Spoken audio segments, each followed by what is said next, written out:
Alhamdulillah, puja dan syukur senantiasa kita panjatkan kepada Allah Subhanahu wa Ta'ala yang telah menciptakan manusia, memberikan petunjuk kepadanya berupa Al-Quran, dan kepadanya kita akan dikembalikan pada satu saat yang tidak ada keraguan di dalamnya. Maka salat dan salam semoga tercurah dan terlimpahkan kepada baginda Nabi besar Muhammad sallallahu alaihi wasallam, dan kita berharap ketika kita kembali kepada Allah Subhanahu wa Ta'ala, maka kita termasuk orang-orang yang diakui oleh Rasulullah sallallahu alaihi wasallam sebagai bagian daripada umatnya. Teman-teman sekalian yang dirahmati Allah, tentu saja ketika kita dihadirkan, kita disodorkan tentang berita-berita mengenai Baitul Maqdis, tidak sedikit di antara kita yang merasa bingung, merasa kurang referensi, merasa mungkin tidak terlalu banyak informasi tentang kejadian-kejadian yang muncul di Baitul Maqdis. Kenapa bisa muncul? Kok bisa sih kayak gitu? Dan mengenai segala sesuatu yang berkaitan dengannya. Nah, karena itulah teman-teman sekalian, saya pikir baik kiranya kalau saya memberikan sebuah sharing tentang apa yang saya ketahui tentang Baitul Maqdis. Karena saya juga sama teman-teman sekalian seperti orang-orang muslim yang pada umumnya, saya berawal daripada orang yang nggak ngerti tentang Baitul Maqdis. Saya nggak tahu tentang apa yang terjadi di sana. Kenapa sih orang-orang itu senantiasa ada krisis kemanusiaan di situ, ada perang di situ, dan ada segala sesuatu yang kayak nggak damai lah. Padahal kalau misalnya kita lihat itu kan adalah simbol daripada agama-agama yang ada di dunia. Terutama ada 3 agama besar, yaitu adalah Yahudi, Nasrani, dan Islam. Tapi kenapa sih daerah itu tidak kunjung damai dan terus-menerus konflik? Nah, ketika saya nggak ngerti itu, walaupun saya sudah muslim pada saat itu, saya juga punya satu kecenderungan untuk ya tidak ngeh dan tidak aware dan tidak punya keberpihakan mungkin karena saya nggak ngerti apapun.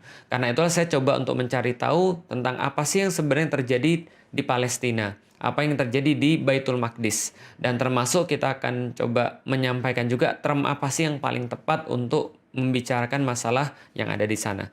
Maka teman-teman sekalian, sebelumnya saya pengen kasih tahu dulu bahwa ini adalah satu materi yang pernah saya buat sekitar tahun 2010, dan materi ini sedikit banyak merangkum apa yang terjadi di daerah Baitul Maqdis.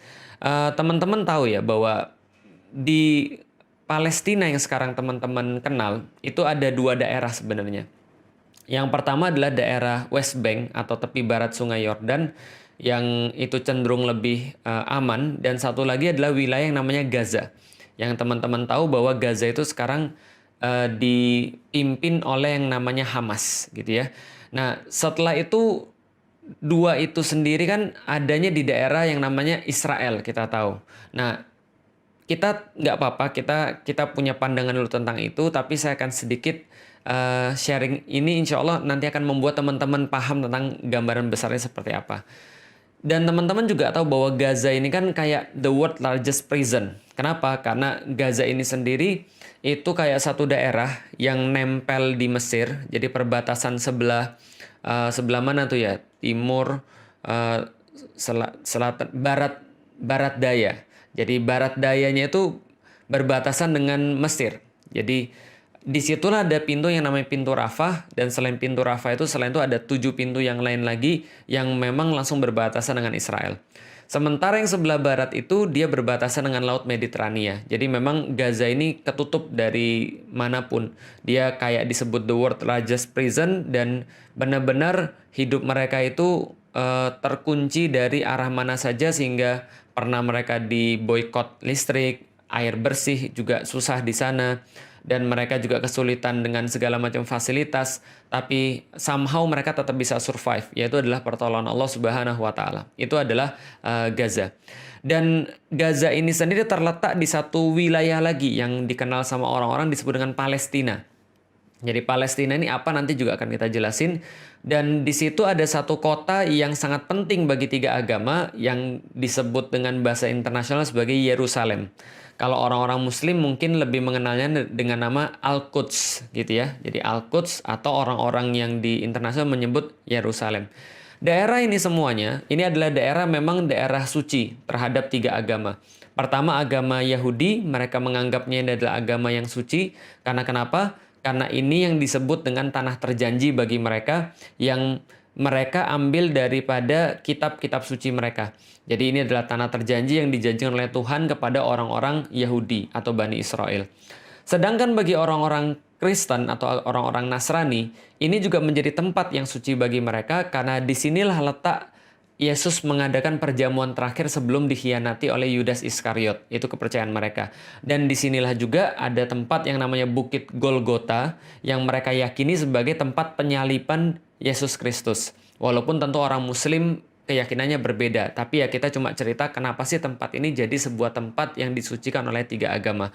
Yang pertama adalah karena orang-orang Yahudi menganggapnya sebagai tanah terjanji. Yang kedua, orang-orang Kristen atau orang-orang Nasrani menganggap ini adalah sebagai tempat yang merupakan tempat terakhir perjanjian Yesus, perjamuan terakhir Yesus, lalu juga tempat disalibnya Yesus Kristus. Sedangkan bagi orang Muslim, kita sudah tahu bahwa tempat ini menjadi kiblat pertama kaum Muslim, yaitu adalah Masjidil Aqsa itu sendiri. Maka di dalam Al-Quran, Allah mengabadikan semuanya ini, betapa penting kaum Muslim ini terhadap daerah yang kita sebut tadi dengan sebuah ayat yang disampaikan oleh Allah dalam surat Al-Isra. Subhanalladzi asra bi abdihi lailam minal masjidil haram ilal masjidil aqsal ladzi barakna haulahu. Jadi Maha Suci Allah yang telah memperjalankan hambanya pada malam hari dari Masjidil Haram kepada Masjidil Aqsa yang telah diberkahi sekelilingnya. Dan Rasulullah sendiri berpesan kepada kaum muslimin, kalau kalian itu jangan bersusah-susah untuk pergi kecuali ke 3 tempat, yaitu adalah Masjidil Haram, Masjid Nabawi, dan Masjidil Aqsa. Dan dalam banyak hadis-hadis yang lainnya, Rasulullah Shallallahu Alaihi Wasallam senantiasa menggarisbawahi pentingnya, indahnya, bagusnya, berartinya Masjidil Aqsa bagi kaum muslimin. Maka ini adalah menjadi sebuah tempat yang sangat penting bagi 3 agama di dunia. Khususnya di satu kompleks yang namanya Kompleks Masjidil Aqsa atau Haikal Sulaiman dalam pandangan orang-orang Yahudi. Jadi gini ceritanya teman-teman sekalian. Nah, ini tentang term ya, tentang sebuah istilah. Kalau kita biasa menyebut Masjidil Aqsa, itu adalah berdasarkan Al-Quran. Subhanalladzi asra bi abdihi lailam minal masjidil haram ilal masjidil aqsa. Jadi Maha Suci Allah yang telah memperjalankan hambanya di malam hari dari Masjidil Haram kepada Masjidil Aqsa. Maka Masjidil Aqsa itu adalah satu tempat yang dinamakan Kompleks Al-Aqsa. Jadi Kompleks Masjidil Aqsa. Kenapa dikatakan kompleks? Karena memang pada saat itu bentuknya bukan kayak sekarang. Jadi bentuknya cuma sebidang tanah, dan sebidang tanah itu disebut dengan Masjidil Aqsa. Dan memang ya salahnya orang Indonesia adalah karena mereka tuh kalau bicara tentang masjid itu harus kayak ada bangunannya, harus ada kubahnya, harus ada bintang dan bulannya. Enggak sih sebenarnya. Ciri-ciri masjid atau syarat-syarat masjid itu sebenarnya cuma 3. Pertama adalah dia punya tempat, jadi satu tempat tertentu. Yang kedua adalah dia punya batas, gitu ya. Jadi batas-batas yang dikatakan masjid, sehingga kalau orang berada di dalamnya berarti berlakulah hukum-hukum masjid. Yang ketiga adalah dia punya kiblat, itu aja sih. Maka sebidang tanah itulah yang disebut dengan Masjidil Aqsa. Bukan seperti yang salah duga oleh beberapa orang-orang pada zaman sekarang. Oh, Masjidil Aqsa itu ya Ustadz ya, yang ada kubah emasnya. Bukan, itu kubah as-sakhra atau kubah batu. Karena Umar bin Khattab ketika pergi ke sana, dia melihat ada satu tempat dan ada batu di sana, dan dia berkata inilah tempat Rasulullah Shallallahu Alaihi Wasallam Mi'raj ke Sidratul Muntaha. Maka dibuatkan kubah di situ, maka dinamakan kubah yang melindungi batu atau kubah yang di bawahnya ada batu. Itu kubah sakhra yang berwarna emas. Sedangkan ada tempat lagi yang di depannya kubah sakhra. Itu ada satu masjid yang kubahnya warnanya abu-abu gitu ya. Itu juga bukan Masjidil Aqsa, tapi namanya adalah Masjid Kibli atau Masjid Kiblat. Dan yang dinamakan Masjid Aqsa kalau gitu apa? Yang dinamakan Masjid Aqsa adalah ya satu kota itu, satu kompleks itu yang dinamakan dengan Masjidil Aqsa. Di situ sendiri ada banyak sekali kubah-kubah, ada banyak sekali bangunan-bangunan, ada banyak sekali tempat wudhu dan seterusnya. Maka inilah yang disebut dengan Masjidil Aqsa. Sedangkan orang-orang Yahudi itu menganggap itu adalah Haikal Sulaiman. Dan Haikal Sulaiman ini memang sudah hancur sih. Nanti kita akan jelaskan.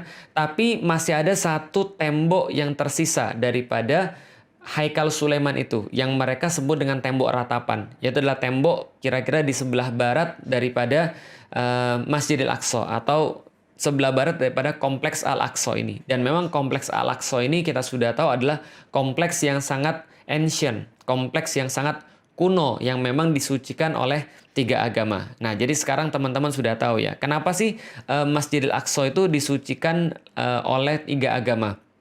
Pertama oleh orang-orang Yahudi, yang kedua adalah oleh orang-orang Nasrani, yang ketiga adalah oleh orang-orang Muslim. Nah, sekarang kita coba cerita dulu kok bisa sih orang-orang Yahudi itu masuk ke sana dan kok bisa sih orang-orang Yahudi itu ya juga keluar dari sana. Pertama-tama teman-teman sekalian tahu bahwa Yahudi itu dulunya dikenal dengan nama Bani Israel. Jadi Bani Israel ini adalah keturunannya Nabi Yakub alaihi salam. Jadi Nabi Yakub sendiri itu bergelar Israel yang artinya adalah kekasih Allah. Dan dia punya 12 anak. Salah satunya teman-teman pasti sudah tahu.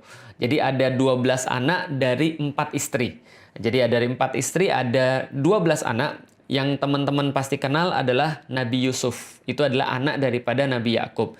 Nabi Yusuf dan 11 saudaranya yang lain, itu mereka yang disebut dengan Bani Israel.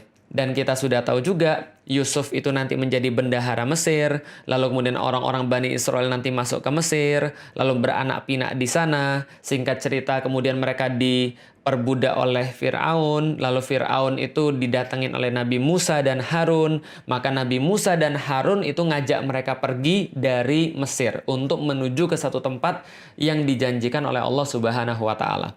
Dan kita sudah tahu juga di dalam Al-Quran, ketika Nabi Musa itu datang ke sana, ke tempat itu, bertemu dengan orang-orang yang orang-orang itu kasar, gede. Inilah yang dinamakan dengan orang-orang Filistin. Jadi orang-orang yang memang asli di situ, orang Filistin. Maka kita kenal sekarang namanya daerah Filistin atau Palestina. Tapi orang-orang Yahudi kan nggak mau masuk. Allah katakan di dalam Al-Quran, mereka malah ngece. Mereka malah berbuat sesuatu yang tidak pantas kepada Nabi Musa. Sampai mereka menyakiti Nabi Musa. Gitu kan ya. Sampai Nabi Musa berkata, "Lima tu'zunani." Gitu kan ya. Kenapa engkau menyakiti aku? Dengan apa? Ya memaksiati Nabi Musa. Tidak mengindahkan perintah Allah yang dibawa oleh Nabi Musa. Lalu kemudian mereka ogah-ogahan ikut Nabi Musa. Padahal Nabi Musa sudah menunjukkan mereka banyak sekali mukjizat dan sudah mengurus mereka. Tapi ketika mereka diminta untuk berperang masuk ke dalam daerah yang sudah dijanjikan oleh Allah Subhanahu wa Ta'ala, mereka malah bilang, "Enggak deh, makasih, kami enggak mau ikut-ikutan. Kami ngeri ngelihat orang-orang yang ada di sana. Udah kamu aja yang perang sama Tuhanmu. Kami nggak mau ikut-ikutan. Kami di sini duduk-duduk aja lah." Nah, karena itulah Allah murka kepada mereka dan Allah menyesatkan mereka sebanyak 4 masa. Mereka nggak bisa masuk ke sana. Dan mereka bisa masuk ketika zamannya nanti Yusha bin Nun yang melanjutkan pengurusan terhadap Bani Israel setelah Nabi Musa dan Nabi Harun. Dan itu pun mereka nggak berhenti buat masalah. Mereka malah kemudian ingkar terhadap perintah Allah. Mereka mempermainkan aturan-aturan Allah. Mereka malah membuat olok-olokan terhadap para nabi dan seterusnya. Dan singkat cerita lagi, Yusha bin Nun ini membagi tanah terjanji, tanah Filistin itu menjadi 12 bagian. Yaitu adalah merujuk pada 12 Bani Israel atau 12 anak-anak Nabi Yakub. Sedangkan Yusha bin Nun sendiri itu menjadi sebuah penengah di antara mereka untuk memerintah mereka. Karena memang urusan mereka senantiasa diurus oleh para nabi. Tapi ya itulah, bukan Yahudi kalau enggak bikin masalah. Mereka bikin masalah lagi. Mereka terpecah lagi, ribut lagi, dan akhirnya terbagi 2 wilayah. Wilayah pertama itu ada kerajaan Israel yang ada di utara. Wilayah kedua namanya kerajaan Yehuda yang ada di sebelah selatan. Jadi kalau misalnya kerajaan Israel ini mereka punya ibu kota namanya Samaria. Sedangkan ibu kotanya kerajaan Yehuda itu ibu kotanya Yerusalem. Seperti yang sudah kita tahu dan kita sudah ceritakan tadi. Dan ini mereka terus-menerus berselisih dan konflik satu sama lain. Terus-menerus konflik sampai akhirnya ada satu kerajaan namanya kerajaan Assyria itu menaklukkan kerajaan Israel yang ada di utara. Nah, ini saya sudah ringkaskan dan ini nanti insya Allah tulisan ini akan saya berikan pada teman-teman sekalian karena saya udah ngeringkasin beberapa tentang beberapa sejarah tentang Israel. Nah, jadi teman-teman sekalian, pada tahun 722 Ini kerajaan Assyria 722 sebelum Masehi ya. Kerajaan Assyria ini menaklukkan wilayah bagian utara, yaitu adalah kerajaan Israel. Dan ketika dia mau menaklukkan kerajaan Yehuda, maka kerajaan Assyria ini keburu ditaklukkan sama kerajaan Babilonia. Jadi diserang sama kerajaan Babilonia yang rajanya sangat terkenal, namanya Nebukadnezar gitu kan ya. Bukhtanasir kalau dalam bahasa Arabnya. Nah, lalu kemudian Nebukadnezar ini melakukan juga penaklukan terhadap kerajaan Yehuda pada tahun 597. Dan pada tahun berikutnya, 596 sebelum Masehi, maka Haikal Sulaiman itu dihancurkan. Jadi kompleks Masjidil Aqsa itu yang sudah dibuat haikal sama Nabi Sulaiman itu dihancurkan sama orang-orang Babilonia, Nebukadnezar. Dan setelah itu orang-orang Yahudi itu dibawa ke Babilonia semuanya. Disitulah banyak sekali orang-orang Yahudi yang hilang. Kenapa? Ada yang terbunuh, ada yang dibawa sebagai budak pergi ke Babilonia, dan mereka di sana cukup lama sampai akhirnya kerajaan Babilonia dikalahin oleh kerajaan Persia. Nah, jadi kerajaan Persia pada tahun 539 menyerbu Babilonia, lalu kemudian Raja Cyrus ini mengembalikan orang-orang Yahudi ke daerah mereka dan mempersilahkan mereka untuk membangun kembali Haikal Sulaiman yang diselesaikan pada tahun 516 sebelum Masehi, pada masa pemerintahannya Darius Agung. Nah, jadi ini terus-menerus kemudian dilakukan, tapi nggak berhenti sampai di situ. Orang-orang Yahudi tetap lagi kemudian bikin masalah sampai akhirnya Romawi yang menguasai mereka, dan ketika Romawi menguasai mereka itu, Titus pada tahun 70 Masehi itu meratakan kembali Haikal Sulaiman. Jadi 2 kali Haikal Sulaiman itu hancur, yaitu adalah sebuah kompleks tempat ibadah yang dibangun oleh Nabi Sulaiman. Itu hancur pertama adalah pada tahun 596 sebelum Masehi oleh Nebukadnezar atau oleh Babilonia. Yang kedua oleh Titus pada tahun 70 Masehi. Ini juga diratakan kembali. Jadi ini nggak ada urusan dengan kaum muslimin. Dan kembali lagi setelah ini mereka diusir semua dari tanah terjanji itu. Karena mereka itu bikin selalu masalah, membuat situasi jadi nggak bagus, dan senantiasa melakukan pemberontakan, maka orang-orang Romawi ngusir seluruh orang-orang Yahudi dari tanah terjanji mereka itu.